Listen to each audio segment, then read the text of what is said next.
And the head of the socialist wing of the Democratic Party is Congresswoman Ocasio-Cortez. She's really calling these shots. In fact, Senator Schumer is trying to ingratiate himself to the socialist wing of his party and to the Congresswoman. And I have to tell you, I don't hate anybody. I don't mean any disrespect. But based on her policies and beliefs, Congresswoman Ocasio-Cortez is single-handedly trying to put an end to dumb blonde jokes. I mean, based on her policies, $1.5 trillion, she must be bilingual. She's speaking English and stupid. There's no way we're going to go along with this, and that's why we're in a shutdown. Wow, okay. Senator John Kennedy definitely didn't hold back there. It's hard not to notice his signature style right away, that folksy country lawyer delivery paired with sharp, punchy lines. His remarks are clearly crafted to land as memorable sound bites, which is a big part of why he's seen as such an effective communicator. But beyond the humor, there's a broader point he's trying to make. He suggests that Alexandria Ocasio-Cortez is driving the direction of the party, while Chuck Schumer is aligning himself with her influence. In doing so, he frames Ocasio-Cortez as a central figure shaping the Democratic Party, particularly its more progressive wing, often referred to as the Squad. The idea is to position her as the face of the opposition and tie broader political outcomes, like tensions in Washington, to that influence. That was just from the interview. The full video also includes remarks he made on the Senate floor, where he expands on why he's making those arguments. It's a mix of humor and political messaging aimed at highlighting what he sees as the dynamics in D.C. What do you think? Does that approach land effectively, or does it miss the mark? All right, guys, so the government is shut down, which means that Capitol tours are closed, but we had a bus of kids from the Bronx and schools that came all the way down here for a tour. Obviously, no one knew that the government was shut down, so I'm giving them a tour. Say hi, everybody. Congresswoman Ocasio-Cortez is. She's running the show. It was no accident the other day the Congresswoman let it slip. She said, if you really want to negotiate at the end of this shutdown, come see me. Come see me. And I think any fair-minded person has to look right now and say that the two leading members, the quarterback, the two leading members of the socialist wing of the Democratic Party, the quarterback is Congresswoman Ocasio-Cortez. Now, her substitute is Senator Bernie Sanders. But I think it's the Congresswoman who's calling these shots. Now, Mr. President, I don't hate anybody. I've said that repeatedly, and I mean it.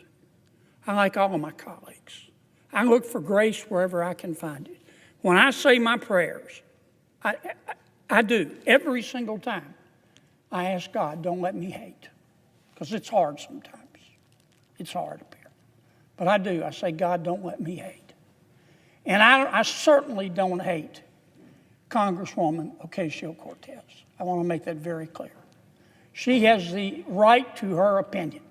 She has the right to try to have the socialists take over the Democratic Party. That's the American way. Ironically, I think what she's doing is anti-American, but she has the right as an American to do it, so I don't hate her. But I judge her by her policy. She has her opinion, and I have mine. And I have to judge her candidly by her policy. Here is what the socialist wing of the Democratic Party, led by Congresswoman Ocasio-Cortez, has said to the American people and to the United States Congress and the Republicans in Congress. If you Republicans don't agree to make the federal government $1.5 trillion, not $1 million, not $1 billion, $1.5 trillion bigger, we're going to shut government down. Well, of course we said no. I'm not going to vote for that. My mother didn't raise a fool. And as I've said before, if she did, it was one of my brothers. I'm never going to vote for that. Now, where do I come up with this figure of $1.5 trillion? Well, the first thing that the socialists and Congresswoman Ocasio-Cortez is asking us to do is to repeal the health care reforms in the One Big Beautiful Bill. We just passed them. We just passed them. Here it is, Subtitle B, Health in the One Big Beautiful Bill. Now, we didn't cut Medicaid in the One Big Beautiful Bill. In fact, under our bill, Medicaid is going to increase 2% a year over the next 10 years.